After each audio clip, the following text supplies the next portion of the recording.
मैं जहां भी लोगों से समर्थन मांगने जा रहा हूं, मुझे वहीं लोगों का भरपूर प्यार मिल रहा है। गुरुग्राम वासियों का जोश और समर्थन देखकर साफ हो गया है कि अब जनता ट्रिपल इंजन की सरकार बनाना चाहती है। ये बात भाजपा की सीट से नगर निगम गुरुग्राम की मेयर प्रत्याशी राज रानी ने कही।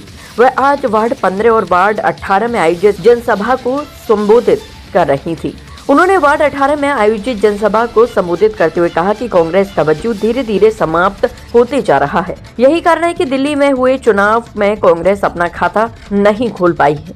हर किसी को समझ आ गया है कि प्रधानमंत्री नरेंद्र मोदी के नेतृत्व वाली भाजपा सरकार में ही विकास संभव है। मेयर प्रत्याशी राज रानी के समर्थन में वोटों की अपील करने पहुंचे उनके पति तिलक राज ने कहा कि हर किसी की जुबान पर केवल भाजपा का ही नाम है। 25 साल बाद एक बार फिर पार्टी ने उनके परिवार पर विश्वास जताया है और चुनावी मैदान में उतारा है। गुरुग्राम की जनता इस विश्वास को टूटने नहीं देगी और मेरी पत्नी को भारी मतों से विजयी बनाएगी। वहीं इस अवसर पर कैबिनेट मंत्री राव नरबीर सिंह ने कहा कि पार्टी जो भी करती है वह सब कुछ देखने के बाद ही करती है। समय कम है और इलाका बड़ा है। हम सभी जीतोड़ मेहनत कर रहे हैं। पहले लोकसभा और फिर विधानसभा को जीतेंगे। अब निकाय चुनाव में भी हम जीत दर्ज करेंगे। इससे पूर्व वार्ड 15 की M3M गोल्फ स्टेट सोसाइटी में आयोजित कार्यक्रम के दौरान उन्होंने लोगों से कहा कि गांव और सोसाइटी में रहने वाले लोगों की समस्याएं अलग अलग हैं। मेयर बनने के बाद इन लोगों की समस्याओं का समाधान करना उनकी प्राथमिकता रहेगी। कार्यक्रम में लोगों ने उनका फूलमाला डालकर और शॉल उड़ाकर जोरदार स्वागत भी किया। इस दौरान भाजपा के कई वरिष्ठ नेता भी मौजूद रहे। नगर निगम में यदि भारतीय जनता पार्टी जीतती है तो और विकास के चार चांद लगेंगे। आज मैं मानता हूं कि गुड़गांव में आम आदमी इसलिए परेशान है कि 2 साल से नगर निगम के चुनाव नहीं हुए। लोग कहीं सीवर से परेशान है, कहीं सफाई व्यवस्था से परेशान है। ये आने वाले समय में आपको परेशानी ना हो। उपस्थित हमारे प्रदेश के मंत्री राव नरबीर सिंह जी, बेगराज यादव जी, सम्मानित मंच, दोनों प्रत्याशी राज रानी मल्होत्रा, और ये तो मेरे को ज्योति कह रही थी, नाम बताया मैंने। बेटे मैं तो ज्योतु कहूंगा, मेरी बेटी का नाम भी ज्योतु है। सारे ही सम्मानित मंच, प्यारे भाइयों तथा नारी शक्ति, आप सबके बीच में आपसे मैं समर्थन मांगने आई थी, लेकिन आपका समर्थन पहले से ही इतना मिल गया कि मन जो है खुशी से हमारे वार्ड नंबर 18 का ही होगा, क्योंकि मंत्री नरवीर सिंह जी का मुझ पर सीधा आशीर्वाद है।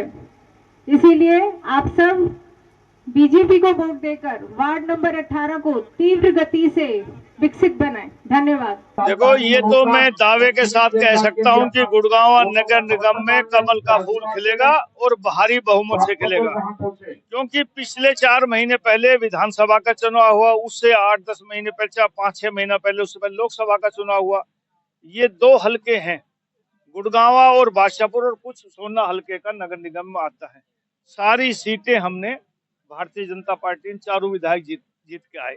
तो मैं उम्मीद करता हूं कि आने वाले चुनाव में 2 तारीख को भी सब लोग कमल के फूल का बटन दबाएंगे और राज रानी मल्होत्रा जी और यहाँ 18 वार्ड से ज्योति यादव जी अच्छे बहुमत से जीत के निकले। मंत्री जी, हमने देखा वार्ड के लिए बहुत लंबी लिस्ट थी बीजेपी के पास, लेकिन जी प्रत्याशियों को टिकट नहीं मिला, वो निर्दलीय चुनावी मैदान में है। जी क्या नुकसान? देखो, ऐसा स्वाभाविक है कि एक टिकट के लिए कई कैंडिडेट होते हैं। ये पार्टी फैसला करती है कि किसको देना है, किसको नहीं देना।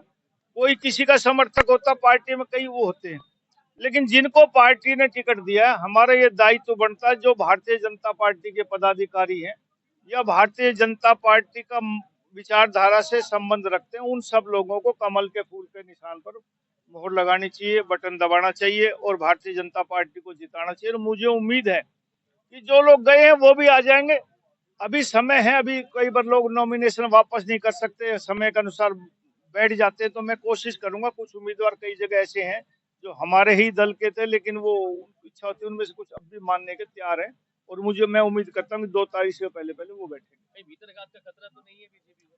नहीं, बीजेपी को भीतरघात का खतरा नहीं है। बीजेपी का भारी बहुमत से मेयर प्रत्याशी जीतेंगे और पार्षदों में हम अच्छे बहुमत से जीतेंगे। प्रत्याशी ने अपने संबोधन में कहा कि राव नरवीर जी का पूरा आशीर्वाद है, तो क्या नहीं, राव नरवीर सिंह का आशीर्वाद है, मेरा तो परिवार है, लेकिन ये भारतीय जनता पार्टी ने टिकट दी है। ऐसे बहुत से प्रत्याशी जिनको नरवीर सिंह चाहता था, पार्टी अपने हिसाब से टिकट देती है। ये कोई बात नहीं, पार्टी ने अपने हिसाब से टिकट दिया है। हाँ, मेरी उनको पर वो है, मेरा पारिवारिक रिश्ता है, वो अलग बात है। लेकिन जहाँ जहाँ भी कई मेरे ऐसे संबंधी जिनको टिकट नहीं दिया पार्टी ने, वो कोई बात नहीं। पार्टी जो करती है वो सब दृष्टि देख करके जो उनको उचित लगता है पार्टी वो फैसला करती है। मानेसर में भी किस तरह का माहौल आप देखते हैं? देखो, मानेसर में मैं अभी सिर्फ नॉमिनेशन भरवा के आया था, कल जाऊंगा और कल मुख्यमंत्री जी का भी प्रोग्राम हमारे मानेसर में कांकरोला भांगरोला में शाम को प्रोग्राम है। उसके बाद मानेसर गांव के भी कई इलाकों में दौरा करना है। समय कम है, इलाका बड़ा है। आज मैं सुबह रेवाड़ी चला गया, वहां से अभी सीधा आया हूँ, लेट भी हो गया। लेकिन उम्मीद करता हूँ कि मानेसर में भी पहले भी हम भारतीय जनता पार्टी के लोकसभा में भी विधानसभा में हम जीते हैं, आने वाले चुनाव में भी हम आप मैं क्या तुम सवेरे से लेके मेरी आज ये 6ठे स्थान पे मैं पहुंचा हूँ, यानी कि 6 बजे से उठने के बाद 1 मिनट भी नहीं रुका हूँ। हर जगह अच्छी संख्या में वोटर सपोर्टर बीजेपी को चाहने वाले सब जगह इकट्ठे थे और वह एक मत की बात है कि कमल का बटन ही दबाना है, कमल की बात है, हम तो कमल की बात ही कर रहे हैं और जनता भी कमल की बात कर रही है कि और तो कुछ सामने दिख भी नहीं रहा और दिखना भी नहीं चाहिए। उसका कारण यह कि अगर नगर निगम में कमल के जीते हुए भारतीय जनता पार्टी के जीते हुए पार्षद होंगे, मेयर होंगे, हमारा तालमेल होगा, समन्वय होगा और राशि की आपको पता है कि अपने पास अपना फंड है, हम उसका सदुपयोग करेंगे। उसको जनता को आपको देखना 5-4 महीने में सब डिफरेंस दिख जाएगा कि क्या है ये। मैंने जनता से यही अपील करी है कि 2 तारीख को आके कमल के फूल का बटन दबाएं और मुझे नहीं, राव नरवीर सिंह जी को, बीजेपी को विजयी बनाएं। क्या आप मुद्दे लेकर जा रही हैं चुनाव में लोगों के बीच? क्या आश्वासन लोगों को आप दे रहे हैं? मैं यही आश्वासन दे रही हूँ कि पार्षद बनते ही मैं वही सारे कार्य पूरे करूंगी जो कि जिले में जिस चीज की कमी है, जैसे सड़कें जो टूटी हुई हैं, जल भराव है, स्ट्रीट लाइट्स ठीक से नहीं है, कम्युनिटी हॉल्स बनने हैं, सरकारी हॉस्पिटल्स बनने हैं, तो ये सब काम पूरा होगा।